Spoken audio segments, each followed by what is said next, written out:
Good afternoon, everyone, and welcome to week 7 of the 2023 Leadership Alliance Virtual Professional Development Series. It's hard to believe that we are here in the final week of the program.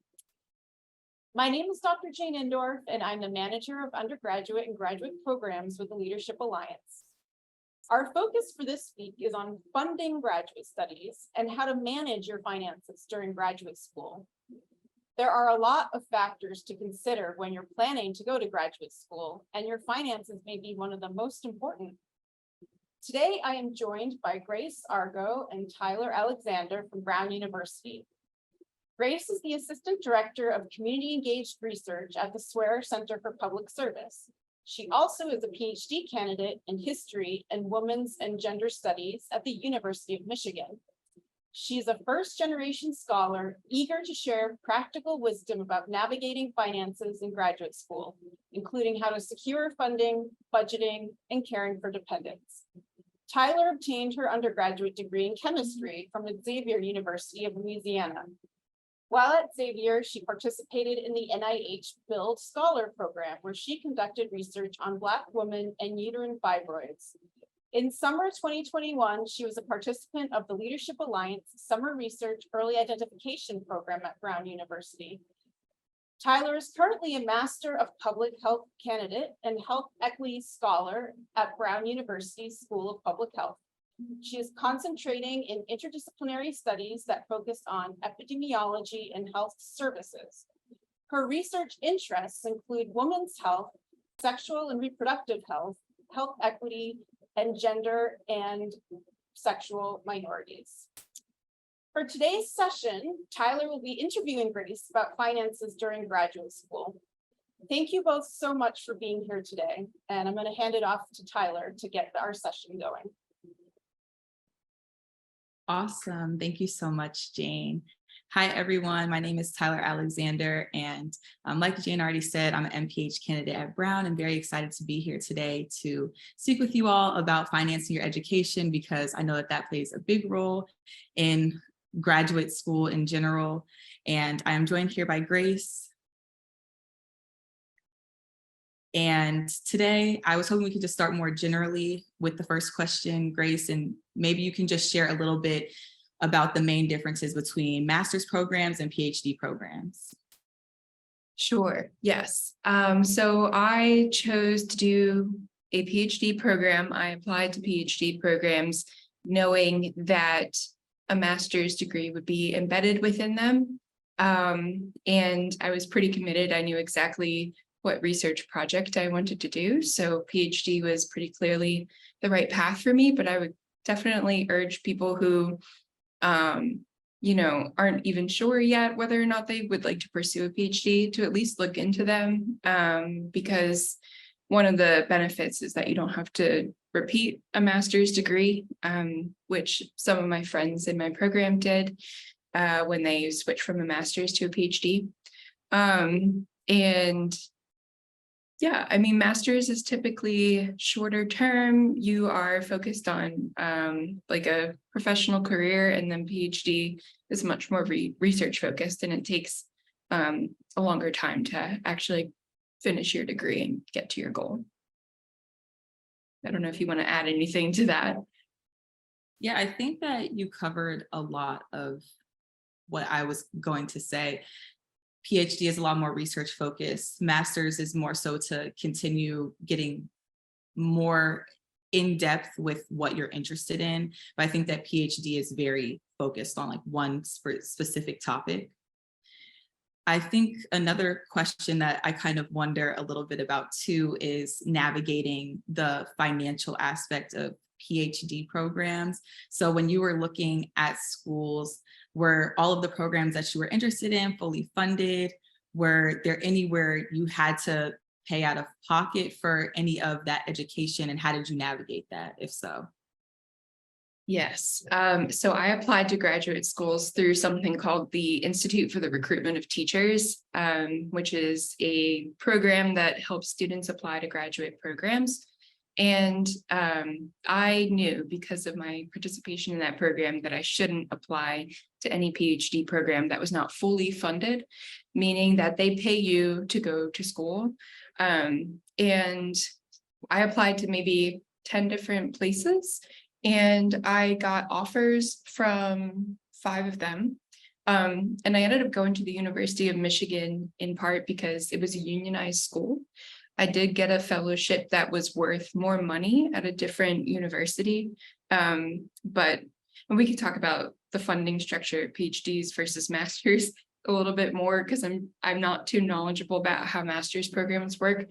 But PhDs, you will get a certain stipend, and it's just enough to sort of scrape by on and live on. And at the University of Michigan, they're unionized, so they try and make it equal for everyone. Everybody gets the same amount of money, no matter which fellowship you're on.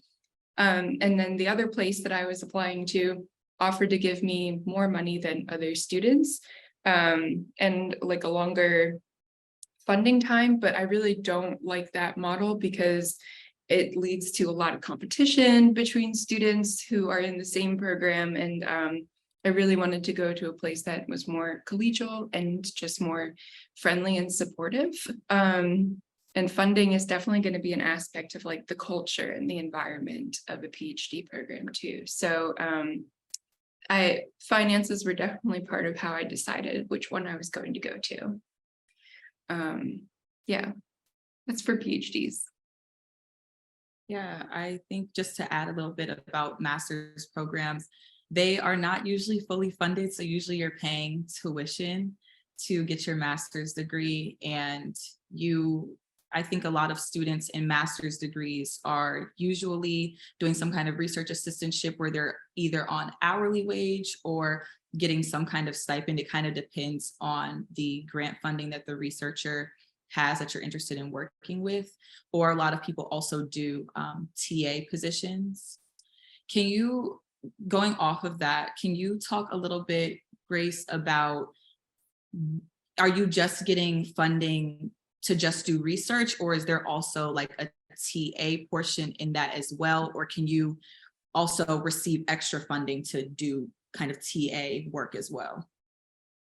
So for PhD students, being a TA is expected of you. You are paid the same amount as you would be if you were on your research semester. So fellowship, TA stipends are the same. I believe if you're a master's student and you TA, you do actually just get paid to do that at the commensurate rate as a PhD student, but a PhD student doesn't get paid any differently. I will say though that depends on where you go to school, but there are often opportunities to pursue work within the department. Something that I did that helped me land my current job at Brown was I worked for 4 years as the coordinator for the Immigrant Justice Lab at the University of Michigan, which is basically a clinic that helps children file asylum applications.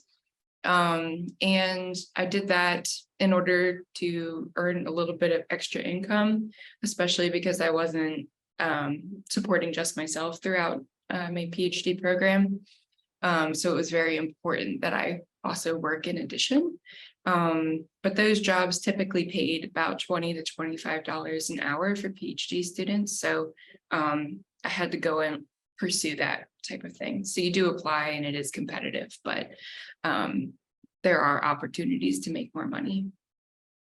Yeah, thank you for that. Do you have any recommendations for where people can look to get a little bit more extra money on top of the stipend that they're getting from PhD programs, or any advice on navigating that?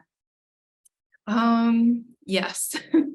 I would say that I started looking for employment when I was in my first year of graduate school. And unfortunately, they don't like to hire people right out the gate. And they usually wait until you're in your 3rd year, because at that point you've passed your prelim exams or your comprehensive exams, whatever you want to call them. And they are like, okay, you're not doing coursework anymore. You've established yourself sort of within the department and like we trust you. So it took me a really long time to find my footing and establish enough like connections and relationships in order to get the job that I ended up having for the rest of my graduate school career. But I also know people who just got jobs like off campus, working in bars or restaurants, and just doing tutoring on the side, anything to make a little bit more money. So the jobs within the department, I will say, like, don't be discouraged if you don't get them right away. But there's stuff off campus too, and people do that as well. Okay, that's good advice. Thank you for that. I know you talked a little bit about how the first 2 years, a lot of students won't necessarily have another source of income other than what they're making from their PhD program. So can you talk a little bit about any recommendations that you might have for someone trying to budget on just that PhD stipend, and any lessons learned maybe from your own experience? I use a zero-based budgeting method all throughout graduate school, which is basically giving every penny a job to do. Basically, is what they term it. So you say, okay, I know that I'm making this much money per month, and I know that I have to meet these fixed expenses, pay these bills, and then with whatever's left over, try and budget that for your variable expenses and for the things that you would like to save up for. Which it wasn't until I started working, in addition to earning my stipend, that I was actually able to start saving money. But definitely using the zero-based budgeting method helped me stay organized and know, exactly what I was supposed to be spending every month, which is hard, especially because I don't know how it is for master's students, but for PhDs, once you start teaching, they pay you once a month at the end of the month. So there's this weird gap between like the summer and starting school, and then September 30th or 30th would be like your payday. So there's this like really long stretch, and a lot of people just end up using like credit cards to like buy themselves out of that until they can make their next paycheck. So it's really difficult. Being unionized is nice because we've recently changed the funding structure so that people can actually get paid earlier in the month, rather than having to wait and like do it that way. But yeah, it just really helped me to stay organized and try and get ahead.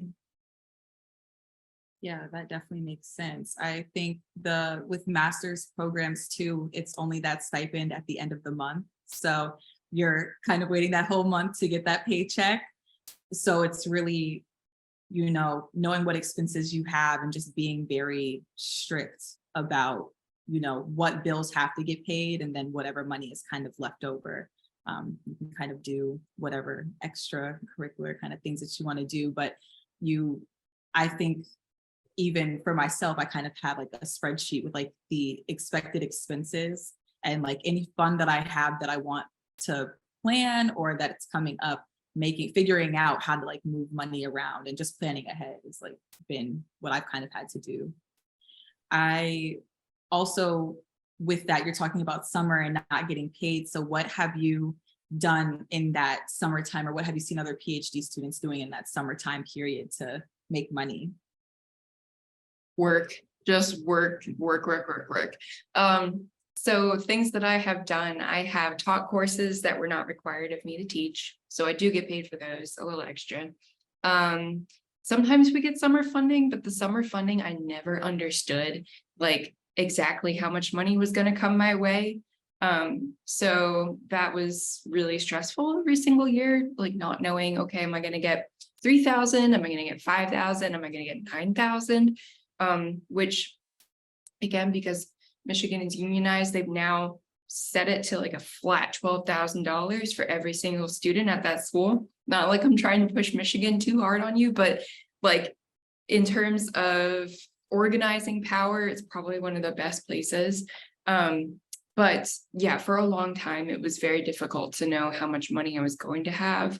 And a lot of times, this is why you should be nice to the people who work in the department, because there was one summer when I had my sister with me and I was taking care of her, and I was really nervous about like, how are we going to do it? The pandemic hit, she lost her job. And the coordinator in our department for the graduate program, like secretly, not secretly, but like was very nice and gave me a little bit of a top off to help support both of us through that time. So just sort of like, I don't know, building those connections and not taking them for granted, I think is really important, because you never know when somebody can come through with you in your hour of need. But other than that, just like, yeah, I was working all kinds of jobs, all kinds of weird jobs, all kinds of jobs I never have found like a purpose for outside of those summers, you know, just trying to make, I don't know, ends meet until the next academic year. Yeah, that is a lot. COVID hit people really hard when it comes to, you know, figuring out how they're going to pay their next bill. I know for master's students, when it comes to what they're going to do in the summer, usually just like how you're explaining at Michigan, research is usually from about like August, September to around May. A lot of students are able to maybe stay on and get like an hourly wage with the research person that they've kind of already been working with, or able to do like some other kind of internship. So still finding work. And I know that you said that Michigan is a part of a union. And I know master's students at Brown are not a part of the union. It's just for PhD students. So can you talk a little bit more about the union and maybe some of the work that you do if you're a part of it? Yes. So every department at the University of Michigan, if you're in a PhD program, has stewards that work between the union and the department, trying to build connections and foster solidarity and organize people. Every 3 years, we have a bargaining cycle with the university. In this past one, we actually have been trying to organize the social work master's degree students and the public health master's degree students, in part because those are students who have like these offsite internships that are really intensive and they don't get paid any money for it. And so they're in a very, you know, similar situation to the PhDs where, you know, we do a lot of labor for the university. The university would not be able to function, especially at a big public institution like the University of Michigan, without these TAs, without, and that's sort of like, you have to think about it from the institution's perspective. They have like a number of classes that they need to teach, right, every single year, and they need to fill those with TAs. So that's sort of part of the reason that they are picking people for PhD programs, as they're thinking of you as a future teacher.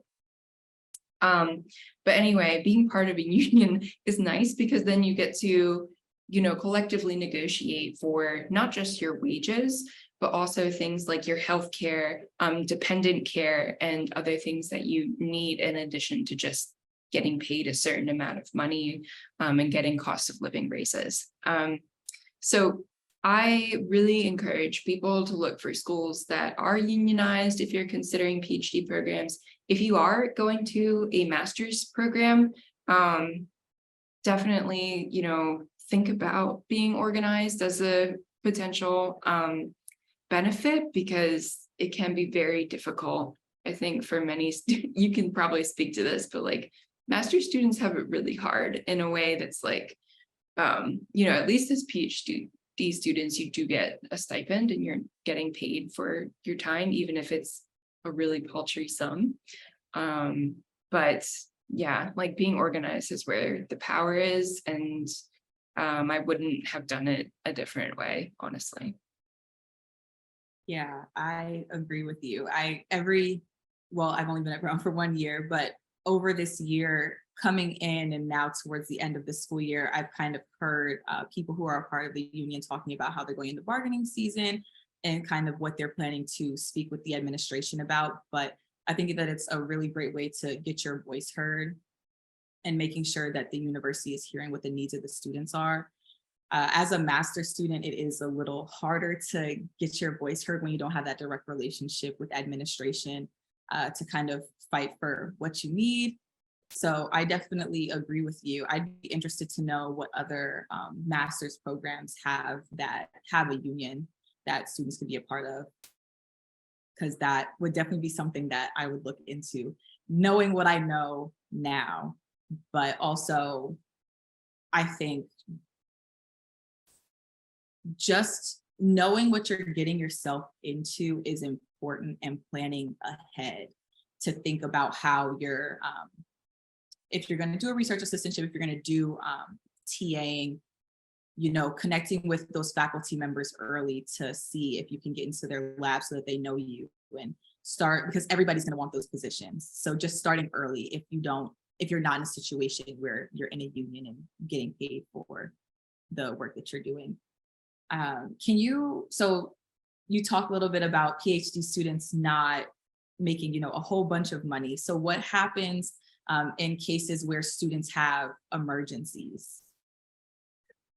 For the PhD program that I was in, we got an emergency fund allocation that we could dip into twice over the course of our program, which is like minimum 5-6 years, capped at $1,500 each time.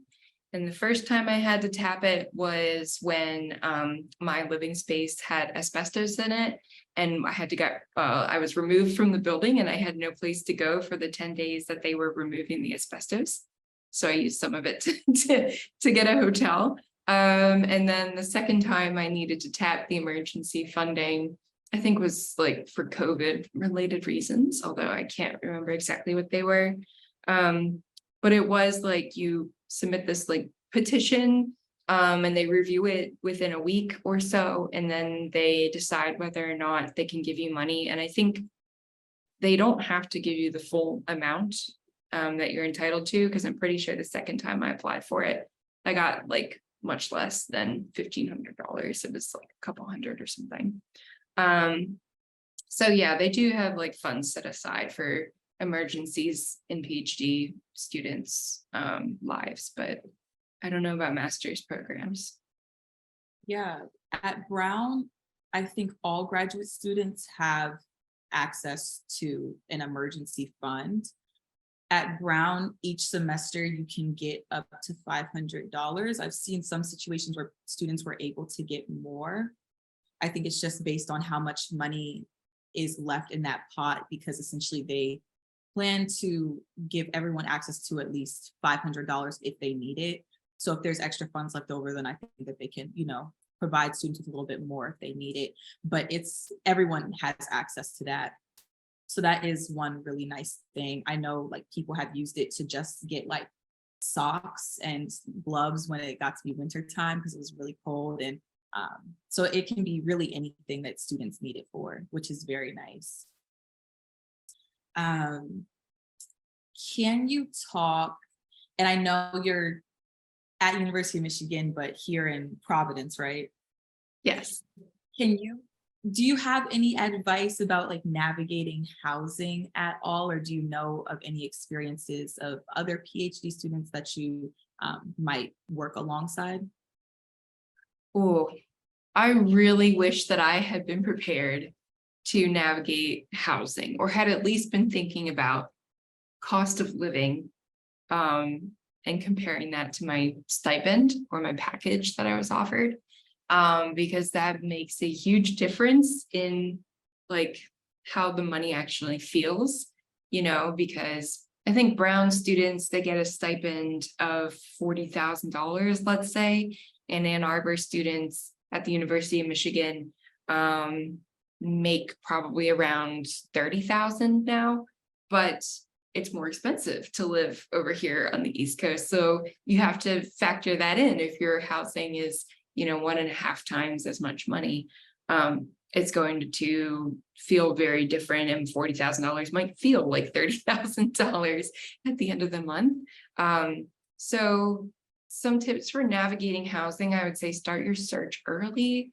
I think most people start in April if they're planning to begin school in September, because the housing cycles around universities are actually very predictable, which is a good or bad thing. And definitely research who are the slumlords that are known for treating their tenants very poorly.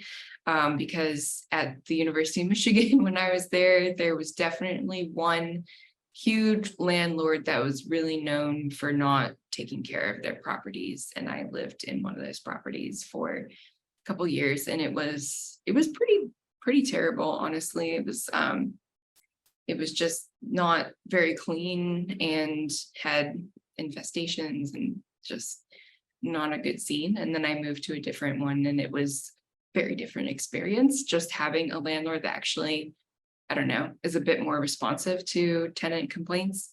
So I would say that's like huge, because if you have, for example, as I did, like a wasp infestation inside your apartment, that's really going to affect like how well you are performing at school and in your work. So yeah, housing is a huge consideration financially, and just like, who are you actually renting from, I think is an important question. Yeah, that's very important. I agree with you.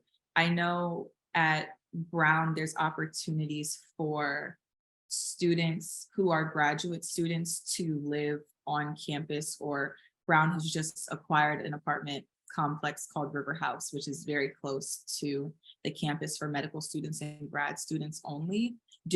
Does University of Michigan have anything like that? Do you find that a university housing is cheaper than what might be in the area? What has kind of been your experience with that? University housing at the University of Michigan, not worth it. Really expensive. You get very little in return. And it is actually just like cheaper and more cost effective to live off campus. I did, for the first year or two that I was at Michigan, live in a dormitory where I got like, it was rent free, which was nice, except that it was a self-governing community. And the second year that I lived there, there was a student that we had to remove from the house because he was sexually assaulting students in the building. And that was just really stressful because it technically wasn't part of the university. So it wasn't subject to Title IX, and it was sort of like a problem that we had to deal with on our own, which was not ideal. So anyway, I ended up leaving that community afterward, and I just decided it would be better for my mental health to live off campus and just pay rent. So yeah, I don't think I would go back to like a communal living situation like that again. But there are, opportunities like co-op houses around the University of Michigan where you pay like less money than you would for rent in exchange for maybe cooking dinners and sharing, I don't know, common spaces like bathrooms and kitchens with other people. So yeah. Okay, yeah. It seems like you've had a lot of housing kind of situations since you've been in grad school. My goodness, Yeah. that's a lot to deal with, trying to finance that and figure out housing. That's very stressful. So, wow, I hope that like your situation is a lot better now. Hopefully. Yes. And has been for a couple of years. Yeah. Okay, good. I know at Brown, at River House, I find it to be a little expensive, but I also find it to be convenient. There's a shuttle that picks you up for school every day and will take you to campus. There's also like study spaces. I think it's a nice plus also that like a lot of your friends also live there because it's all grad students and medical school students. So there's that. I know that also on the campus at Brown, there's also options for housing. I don't know anybody that's had a bad time there. I think that everyone has been satisfied with the housing that they have. I think, like you said, though, it starts early. You need to start in April because it goes really fast. I know for some international students, it's a lot easier for them to get housing on campus, like affiliated with the university, than maybe something that they would find outside of the university. So that's another thing to be mindful of too when looking for housing. I was gonna ask you, what are some things that you would recommend to someone who's going into their first year graduate school program? Talk to other students in the program, number one. Even for things like housing, like just emailing your department listserv or whatever and saying, I need a place to stay. Departments are really insular and they kind of have a person who can get you to anything that you could possibly need. So talking to other people and learning from their experiences, I would say that would be just like the first thing I would do and the only thing I would be doing for a couple months. Okay. Thank you for that. We got a question from someone, so I'm going to read it to you.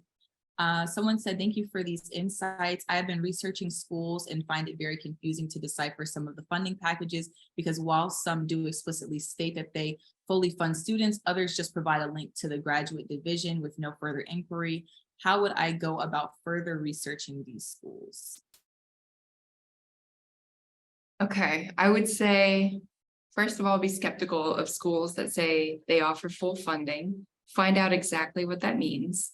And the ones they should, well, I don't know what your opinion is on this, but for the PhD students, if you get accepted to a program, they will send you a letter describing exactly what funding they're going to give you year by year, semester by semester. And it should be, you know, really clear on paper what the amount is. For a master's program funding packages, I guess you might just get like a straight link to a program's page or something. What do you think? Yeah, I think that sometimes they wait for, it depends on the master's program, because in some cases in the acceptance letter, they'll say like, oh, we can give you like X amount of tuition, or sometimes they wait for students to get accepted and then students have to apply. So I think it's more on like a school by school basis where you would probably need to call and ask questions. Some come specifically like from the department, or are maybe they'll refer you to like third-party scholarships that you can kind of apply for. When it comes to receiving research stipends or hourly pay, a lot of those kinds of funding opportunities don't come until after you accept the opportunity at the university. So I know at Brown, we have something called like Workday at Brown, and that will show you kind of all the TA opportunities and research assistant opportunities that are kind of available. I know with some of the research experiences, though, sometimes students will meet with professors kind of early to say like, hey, I'm interested in your work. Maybe we can do just like an informational interview to just see if I'm interested in your work, if you'd be interested in letting me work with you, and seeing what funding opportunities are available that way based on, you know, the grants that they have available. I was going to ask you though, if someone is experiencing something like the question that I just read off, what would be, and you know, that's going to determine whether or not they even choose to apply to a program, what would be like some questions that you would tell them to maybe ask to maybe like call the school and say, like, I have some of these questions about funding. What would be some of the things you would advise? The first question I would have for myself is whether or not the institution is unionized, because then you know that if you reach out to a student within a department and ask them, hey, like, what does your stipend actually look like? That it will be probably the same for you because they're unionized. If it's not, then you might want to email the, you know, I don't know, department chair or something like that, instead of just a random student, and ask them like what the base pay is, because they will probably know at least that much. And then maybe like, what are your hourly wages for TAs or GSRAs? Which are graduate student research assistants. It's honestly, I think they keep these intentionally vague from, you know, the public. And it's not necessarily for nefarious reasons either. It's just because a lot of this stuff can change from year to year. It can depend on the department. Some departments have more money than others. Like at the University of Michigan, the history department, which is half my degree, has more money than the women's and gender studies department. So on the semesters, I would get funded by history, I get paid more, gender studies paid less, which is sort of ironic, but the idea is that like there's this base stipend because we're unionized, it's the same for everybody, but depending on your department, they might top it off or something like that. So yeah, it's kind of inscrutable until you actually have the offer in your hands.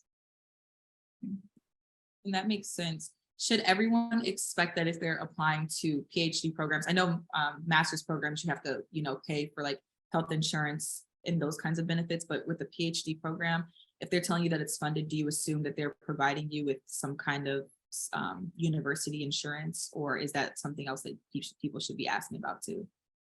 I would assume if they say they're fully funded, that will include health insurance.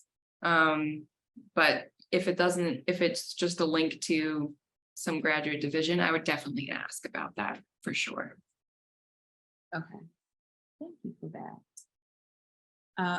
Another question is, do you have any advice for how maybe an international student's experience might be when it comes to financing a PhD or going to school as a PhD student versus someone who's not an international student? I can speak to this only from what I have heard from other people in my department who did not, who came to Michigan from abroad.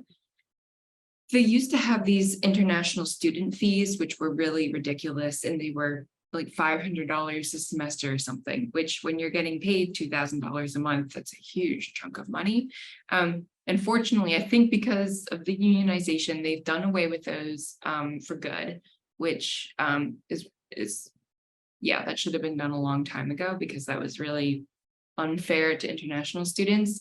But I think the experience of a lot of international students is just that it's even harder to get by on the stipend because you are juggling not just having to pay for international student fees, but then also maybe you need plane tickets to go and visit your family, or maybe you just can't do that because you don't have the financial stability from being in a PhD program to just get on a plane and go home. So I would say that I definitely know people who have managed it, but I know for a fact that it's been really hard for them. Yeah, I think I've heard some of the same things as well, that there's extra fees sometimes that people have to navigate. And I don't know if it's different from university to university. So maybe trying to get into contact with maybe some international students at the school you're potentially interested in to also talk to them about their experience. I've just heard that it's kind of been difficult. I don't know as much as you do, but I have heard some things that I know Brown is trying to work on with regards to international students' experiences, at least from the School of Public Health. Yeah, I would say from the perspective of my PhD program that a lot of international students sometimes are afraid of organizing because they're in a more precarious position relative to the institution generally. But I think just being transparent with the people who are representatives of the union about what your hesitations are, what your needs are, what you would like to see changed. And then, not being afraid to even talk to people in the union who are wanting your support anyway. That can really go a long way. Yeah. I agree. Definitely. There are a couple more questions in the Q&A box. Someone asked about funding for postdoc programs. Can you talk a little bit about that? I did not do a postdoc. They're around $50,000 to $60,000 a year. Yeah. So even for I'm talking about the really prestigious ones, $50,000 to $60,000. I make more money than that just working as a staff member for Brown University. So my recommendation is just go into alt AC, and then once I finish my PhD, I'll have an adjunct appointment in the history department here. So from there, I could have a path back to academia if I wanted it. So postdocs are super competitive and they don't pay particularly well. So 50, 60,000 high end. Okay, thank you for that. And all postdocs are funded though, right? Oh yeah. Oh my gosh, yes. They Okay, get that much. just wanted to make sure. Can you also talk a little bit about, sorry, lost my train of thought. Oh, can you talk about navigating maybe like student loans while being in school? I don't know if you have any experiences with that, but I know that some people brought up maybe like having loans and navigating that through graduate school. Yes. Okay. Nice thing about having student loans and being in graduate school is that they suspend your account, so you don't have to make payments because technically you're still a full-time student. So that was nice because I started out graduate school making those payments and then they were like, you don't owe us anything right now.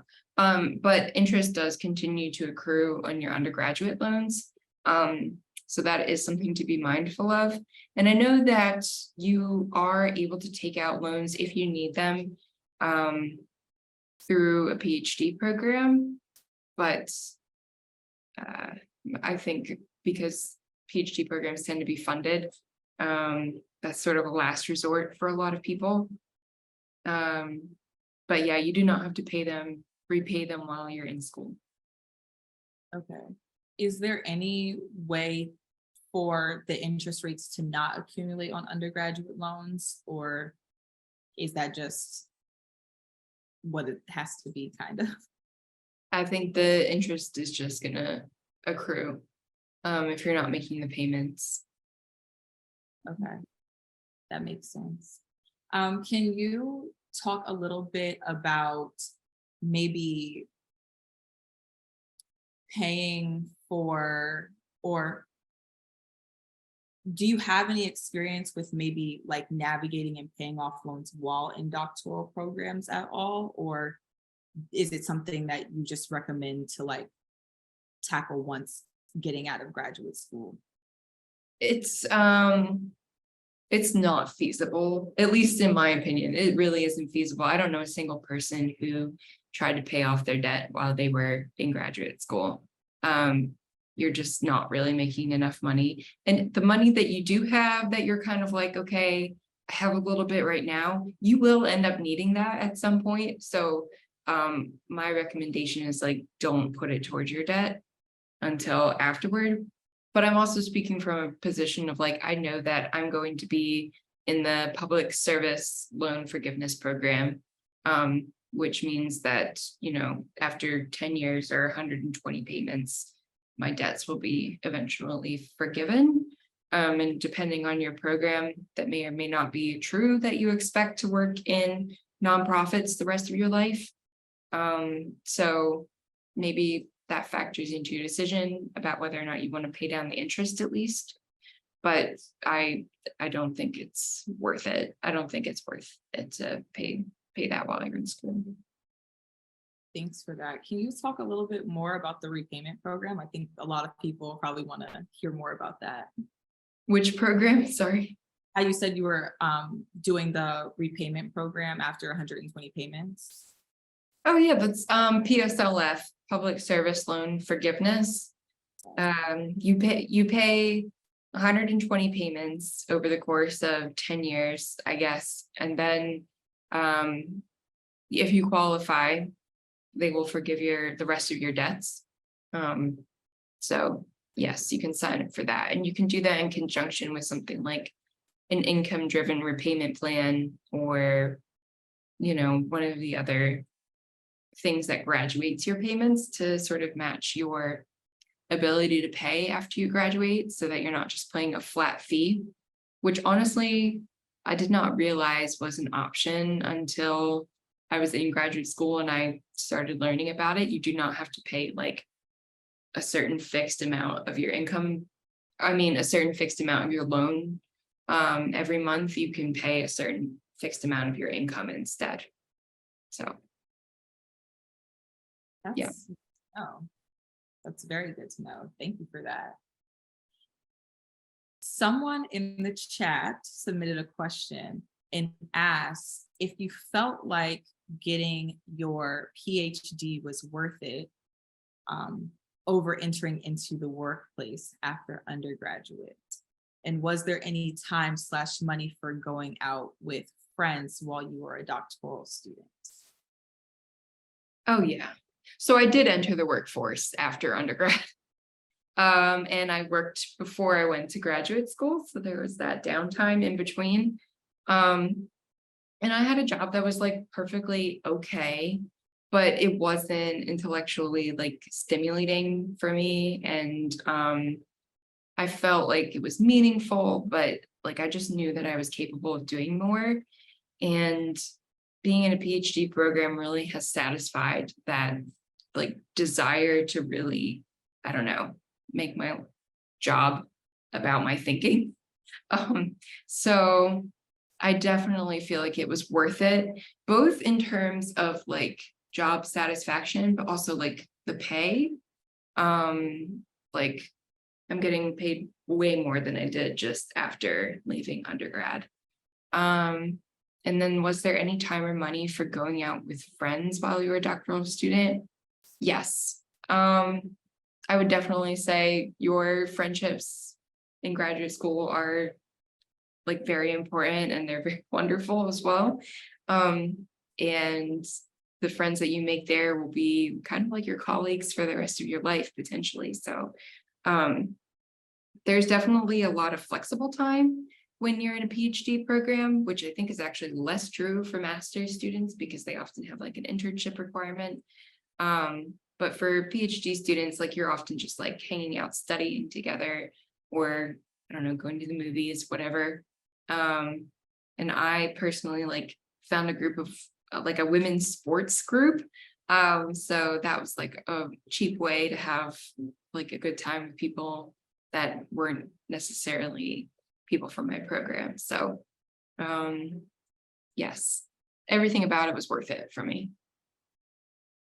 Yeah, you just have to be smart with how you kind of spend the money and how you choose to have fun, but also getting like physical activity in graduate school, taking care of your mental health, all of that is also very important. So I'm happy that you also highlighted on that a little bit as well.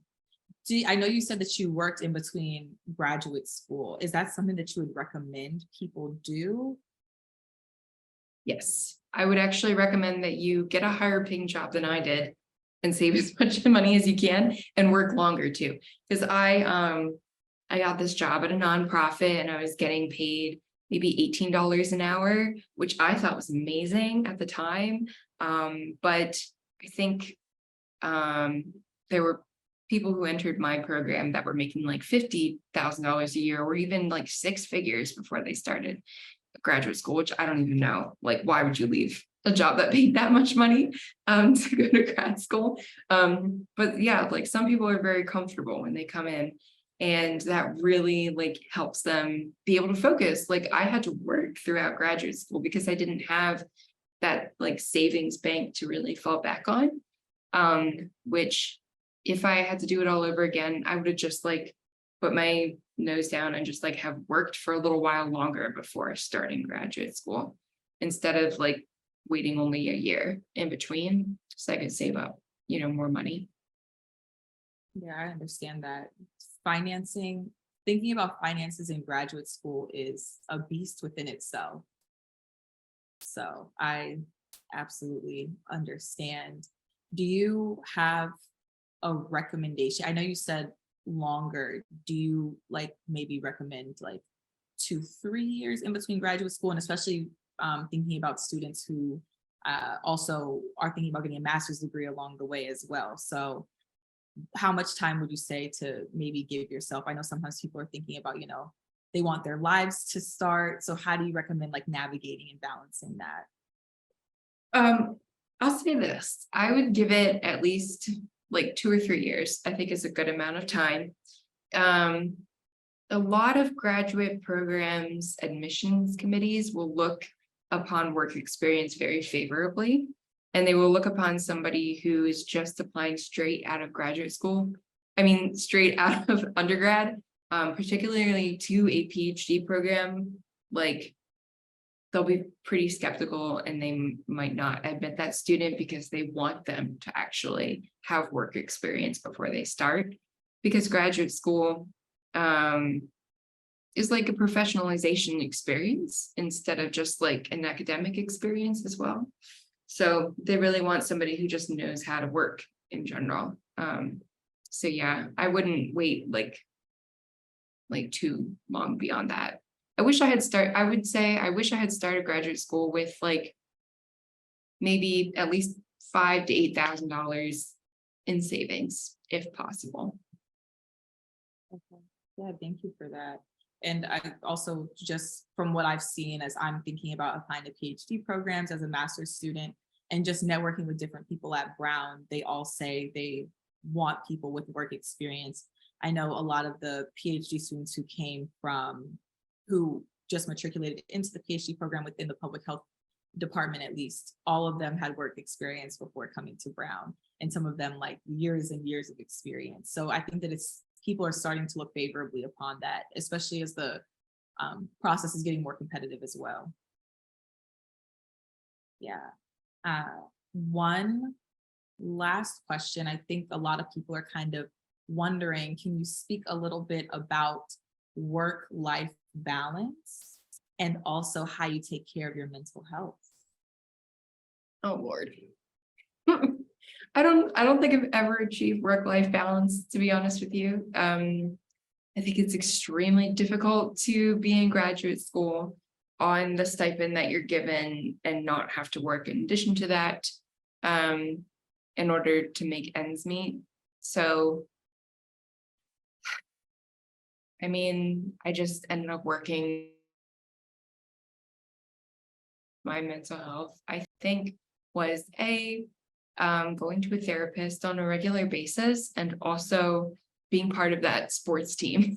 Like I was there like 3 or 4 nights a week, just like hammering it out of my body, like all the stress. So I felt like that was an extremely important space to me, and just having like a sense of community around me really, really helped.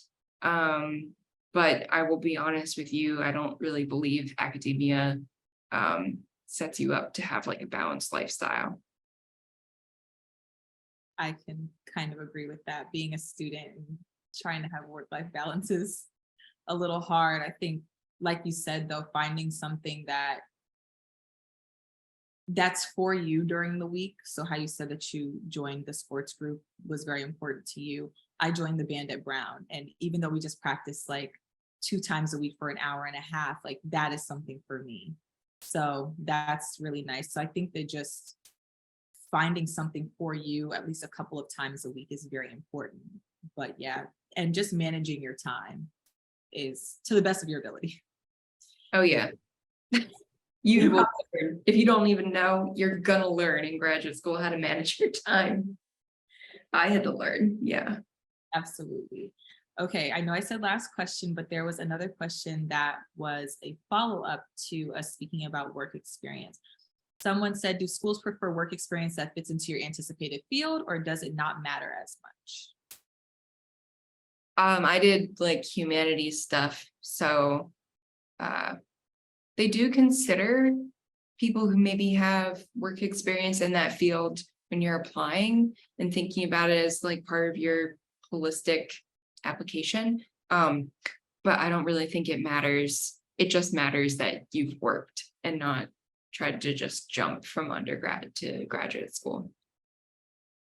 I would agree with that too. I think that the experiences, if you, in your personal statement, if you are still talking about the skills that you've gained and also how maybe the work that you are doing kind of fits into what you're interested in going into, or how some of those experiences have shaped you knowing that you want to go into the field, as long as you can tell a convincing enough story that you know why you want to go into the field that you're interested in, I think that that's what matters most. What would you say? I mean, I don't even think I talked about my work experience in my graduate application, but I do think that just having it being able to make an argument as to why I wanted to be there after taking this time off from undergrad. It's more persuasive than just being like, I wrote a senior thesis on this. I would like to continue the research on that. And instead being like, okay, this person's hungry for this type of experience and has tried the other way and really wants to do it this way. So it's just a little bit, I don't know, easier for them to get on board with an applicant who really just does seem like this is where they want to be and what they want to be doing with their life. Yeah. I agree with that. I know we only have 5 minutes left. Yeah. There's Jean. Hello.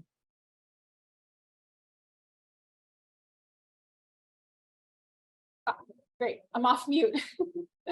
Yeah, I mean, we have a time for maybe one more quick question, and I thought it would be interesting to hear your opinions about getting part-time jobs like outside of your program and what your advice would be about that.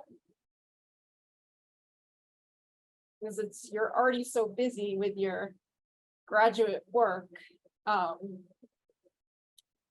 You know, would you advise someone to get a part-time job?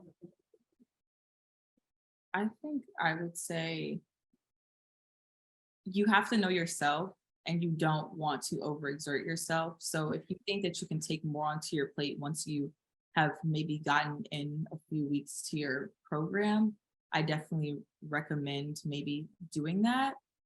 I would say though that maybe try to get something that you know that they can be flexible with your hours, because graduate school, you know, things come up. So maybe like if it's remote work or just something where maybe you could flip-flop from working like mornings or nights, something along those lines, something that's understanding of the fact that you're a student. That's what I would say. Yeah, I would say that remote work opportunities became available to me the further along I went in my program. So now, also because of the pandemic, I feel like it's really normal to like work remotely on a lot of different things. But graduate school, you can definitely find remote work opportunities. One thing about that, I am thinking about international students in relationship to that question though, in particular, because I know that my school technically had some sort of limit on the hours we were supposed to work per week outside of our program. And I'll be honest, I did not like follow those rules and nobody ever really like stopped me. But if you're an international student on a visa and there are those like really strict requirements, I think they do cap you at like 10 hours outside of your program, hours, because they don't have these visa requirements. Oh, You're back. Hi. I'm sorry. I don't know where I got cut off. That's okay. Well, thank you both so much for being here today with us and giving us all of this advice and info to consider in applying to graduate school. I certainly did not consider my finances as much as I should have, and it's so great that you're able to give this advice to potential graduate students ahead of time. So thank you both very much for being here, and please, audience, come join us again on Wednesday at 4 p.m. Eastern. We'll be having another workshop on financing your graduate studies because it is such an important topic. So thank you very much. Have a great rest of your day.